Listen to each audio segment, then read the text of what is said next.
तो बच्चों चलिए प्रश्न को देखते हैं। तो दिया गया प्रश्न है कि कार्बन 14 तिथि निर्धारण विधि निम्नलिखित में से किस तथ्य पर आधारित है। विकल्प ए है कार्बन 14 का अंश सभी वस्तुओं में समान होता है। विकल्प बी है कार्बन 14 अत्यधिक अघुलनशील होता है। विकल्प सी है कार्बन 14 तथा कार्बन 12 का अनुपात स्थिर होता है। विकल्प डी है उपयुक्त सभी। तो हमें बताना है कि जो हमारी कार्बन 14 तिथि निर्धारण जो विधि है वह किस तथ्य पर आधारित है। विकल्प हमें दिए गए हैं, सही विकल्प का हमें चुनाव करना है। तो सबसे पहले हम क्या लिखेंगे, मुख्य अवधारणा। मुख्य अवधारणा तो वो क्या जाएगा, रेडियो सक्रियता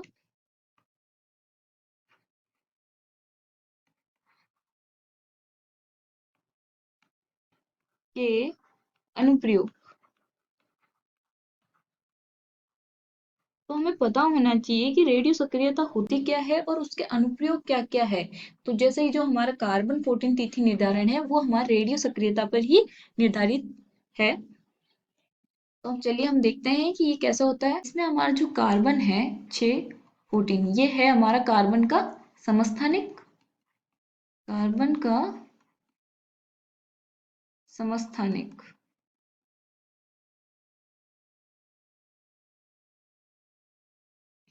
और इसकी जो हमारे पास अर्ध आयु काल होती है, अर्ध आयु टी हाफ, वो कितना होता है 5760 साल। और इसका उपयोग जो हमारी विधि है C14 तिथि निर्धारण विधि, तो इसके नाम से ही पता चल रहा है तिथि निर्धारण, यानी कि किसी चीज का समय पता करना कि वो कितने पुरानी है कितनी है। तो उसके अंदर तो वो क्या होगा कि इसका उपयोग किसमें किया जाता है, इसका उपयोग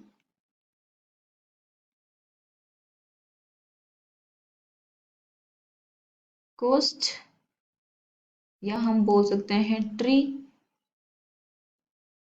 एंड जंतु, एनिमल्स जो होते हैं हमारे, उनके अवशेषों अवशेषों की आयु ज्ञात करने में।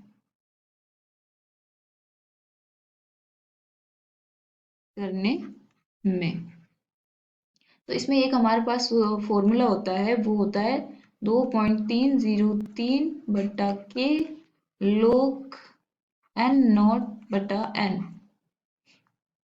जिसमें हमारा k होता है एक स्थिरांक जिसका मान होता है 0.693 बटा t हाफ, यानी कि अर्ध आयु का।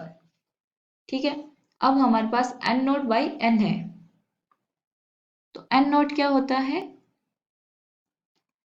ताजा लकड़ी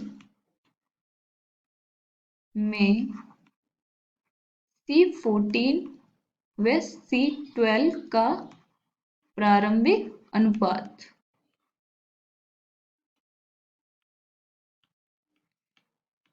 वो होता है हमारा n नॉट, और n क्या हो जाएगा, जो हमारी पुरानी मृत लकड़ी में C14 C12 का जो अनुपात होगा वो होता है हमारा n। ठीक है, तो अब इसमें जो हमारे किसी भी लकड़ी में क्या होता है कि जो C14 और C12 है उसका अनुपात हमेशा स्थिर रहता है, अनुपात स्थिर रहता है।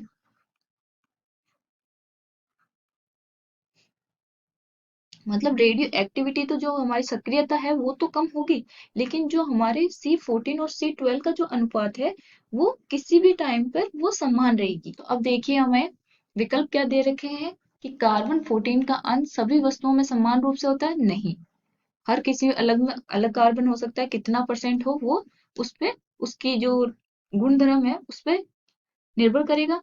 और कार्बन 14 अत्यधिक अघुलनशील है।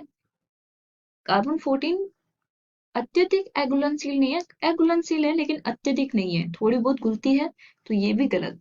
अब सी है कार्बन 14 तथा कार्बन 12 का अनुपात स्थिर होता है, तो ये वाला सही है। विकल्प सी हमारा सही उत्तर है। आशा करती हूँ आपको समझ में आया होगा। धन्यवाद।